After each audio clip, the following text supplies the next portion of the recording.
पहिल्यांदा कढईत रवा घ्यायचा, चांगला भाजून घ्यायचा. खरपूस भाजून झाला की त्याला आपण आता एका साईडला काढून घेऊया. रवा आता साईडला काढून घेतलेला आहे. कढईत आता आपण 2 चमचे तेल घालणार आहोत.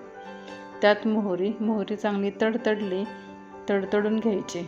चांगली तडतडली की मग त्यात आता आपण कांदा घालणार आहोत. कांदा चांगला गुलाबी रंगावर होईपर्यंत भाजून घ्यायचा. कांदा भाजून होत आला की त्यात आपण मिरची आणि टोमॅटो घालणार आहोत. मिरची टोमॅटो पण चांगली अशी भाजून घ्यायची, म्हणजे मिरचीचा तिखटपणा त्यात उतरतो. नंतर त्यात आपण मुगाची डाळ, उडदाची डाळ आणि शेंगदाणे घालणार आणि कोमट पाणी करून घालायचं. आणि उकळी आली की त्यात आपण मीठ घालायचं. तुमच्या चवीनुसार मीठ घाला, रवा घाला आणि चांगलं मिक्स करून घ्या. आणि त्याला उकळी आली की आपण त्याला कोथिंबीर घालायची आणि 5 मिनटासाठी त्याला आता आपण झाकून ठेवणार आहोत. आणि जवळ बघा, झाकण काढून पाहिलं, उपीट छान फुललेलं आहे.